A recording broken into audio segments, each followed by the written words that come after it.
Baseball's foreign substance crackdown. Trevor Bauer, the Dodgers, Garrett Cole, and you had Josh Donaldson who started this. Josh Donaldson, he's former MVP, isn't he, McLovin? I think so. He was a Sports Jeopardy question when we played the Sports Jeopardy, and all of us got it wrong. Yeah, he, I think, won the MVP when he was with the A's, if that sounds right. Well, he's with the Minnesota Twins, and he had this to say about pitchers putting a foreign substance on the ball. What these guys are doing now are performance enhancing, to where it is actual like super glue type of ordeal, to where it's not about command anymore. Because when you go look at areas that would show command, walks are up, hit by pitches are all-time high on a pace. Is it coincidence that Garrett Cole's spin rate numbers went down yesterday after 4 minor leagues get suspended for 10 games? Is it, is that possible? I don't know. Maybe. All right, so that's Josh Donaldson calling out Garrett Cole. Garrett Cole yesterday in a press conference was asked some very direct questions, and he didn't give very direct answers. Have you ever used spider tack while pitching? I don't know. I don't know if I don't quite know how to answer that, to be honest. I mean, there are customs and practices that have been passed down from older players to younger players, from the last generation of players to this generation of players, and I think there are some things that are certainly out of bounds in that regard, and I've stood pretty firm in terms of that, in terms of the communication between our peers and whatnot. And I, again, like I mentioned earlier, there's, this is important to a lot of people that love the game, and this is including the players in this room, including fans, including teams. And so if MLB wants to legislate some more stuff, that's a conversation that we can have, because ultimately we should all be pulling in the same direction on this. Boy, that clears that up, right? I don't know if he can just come out and say yes. Now, spider tack is what it is it's just a substance that's used by power lifters to give you better grip. And this is a gym in North Carolina, and they sell it online, and pitchers have been using foreign substances for a long time. Now, there are hitters who will say, and they'll acknowledge, that the application of a little bit of pine tar, sunscreen was always a big one. You mix that with the rosin, and in a dry condition or cool conditions, the players want to make sure that they're not ducking out of the way of a fastball because you can't grip it. There is a gentleman's agreement on that. But as with any kind of advantage, you get the advantage, and then how far do you go with that advantage? Like if Barry Bonds had stopped at, 51 home runs. When you go, oh, my God, he's got 73 home runs. 55, okay, I'm all right with that. It's sort of like the speed limit, where you go, okay, it's 55, I'm going to go 64. If I go 77, that's bad. Or if I go 82, that's really bad. Well, that's what happens when you cheat. Hey, I got away with that. Maybe I could get away with that. Baseball's going to crack down on this. We saw this with minor leaguers. 4 minor leaguers were suspended for 10 games apiece. But you have to get this through the Players Association. There's so much, legal red tape involved in this. But baseball has a little bit of a problem here. It's called, we had too much offense. Now we don't have enough offense. And now we have an unbelievable pitching performance dominated the game. Yes, Todd. I know you don't want to incriminate yourself, but anything other than no in that situation, it sounded like he would have been better off saying, like, lawyering up at that point, saying, let me talk to my attorney before I answer that. I don't know how anything other than an immediate no is not some type of admission of something going on. But if you say, well, this has been passed down from generation to generation, that's not always good things. And yes, maybe some of this has been passed down. But then how far is, like, what is cheating anymore? Yes, Eden. And it's just funny to hear that spider tack has been passed down from generation to generation. Yeah, maybe not. Yeah, maybe not that substance there. But, like, what is cheating? This is baseball where, we have such a problem with hitters using steroids. All right? That's a big deal. But pitcher using a foreign substance on a baseball, that's part of the game. It's been passed down. Well, so have steroids. They've been passed down from generation to generation, starting in the 70s with the NFL. But I don't know. Paulie asked me if I had a beer this morning prior to the show. Dan, did you have a beer before the show this morning? No. Now, if you had one and didn't want to admit it, Dan, did you have a beer before the show this morning? I don't know how to answer that.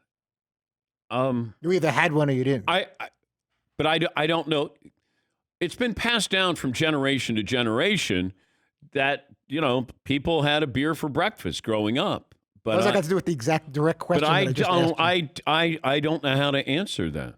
I'm uncomfortable. Yes, It's even better, too, if you start it the way Garrett Cole did when they say, have you ever used spider tack? And he goes,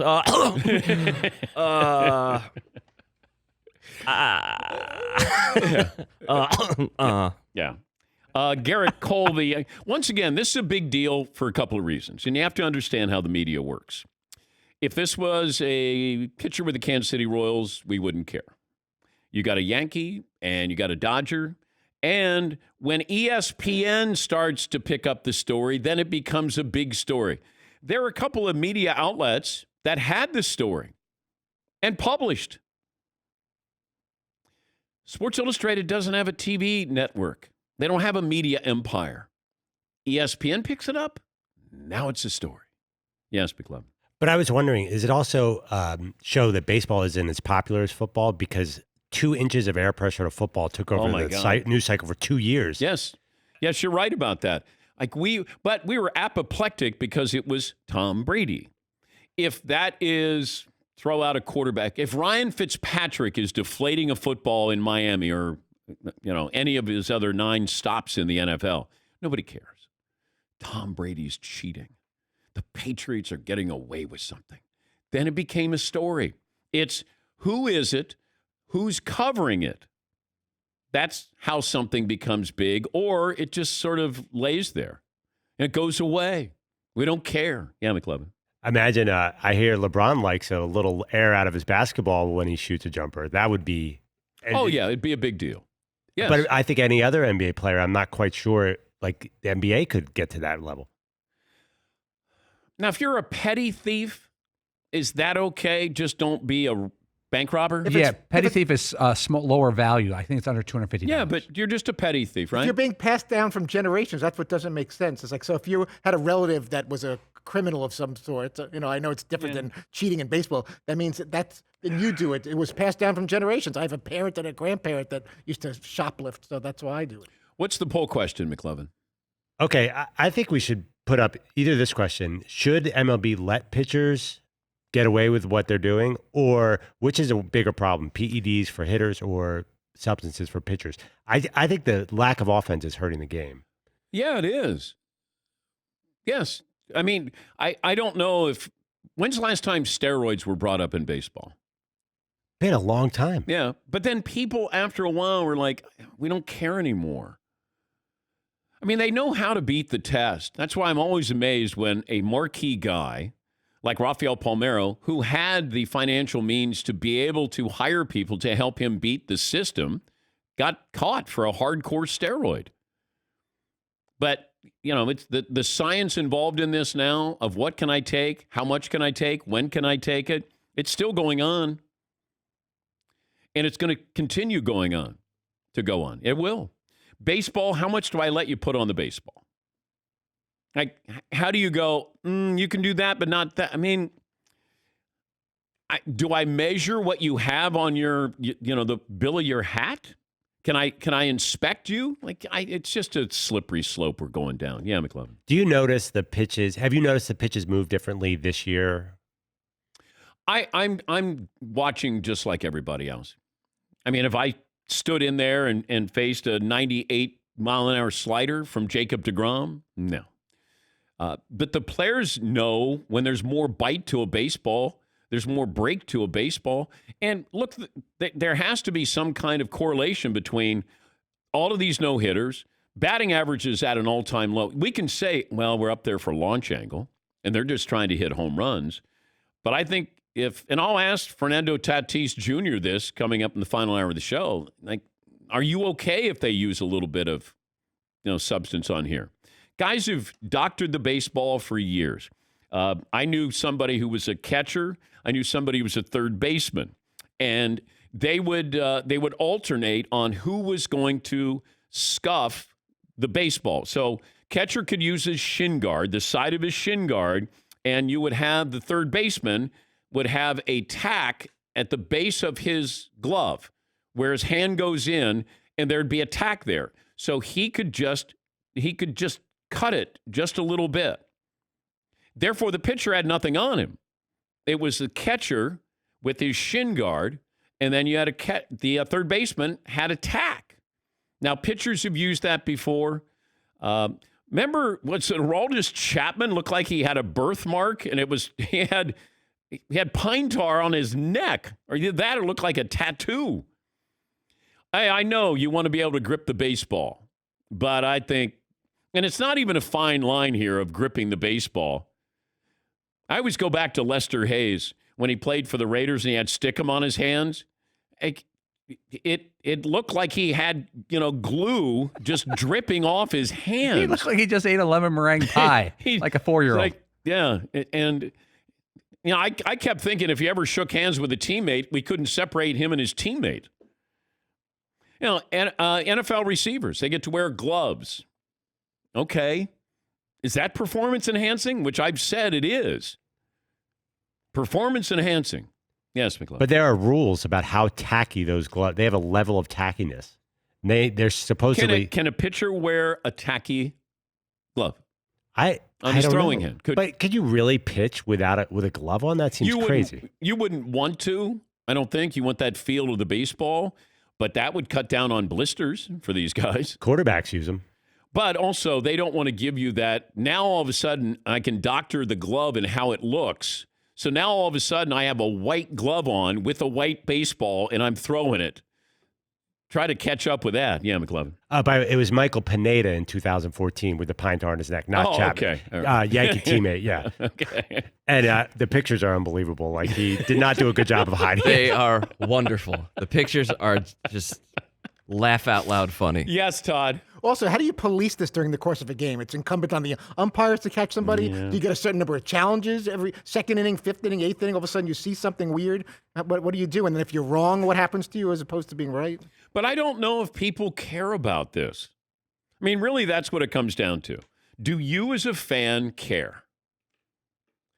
And, we cared about the Astros, right? The Dodgers were victims there. Then we had a culprit. We had consequences. Somebody won a championship here. Then we cared. But you also had the Dodgers involved in this.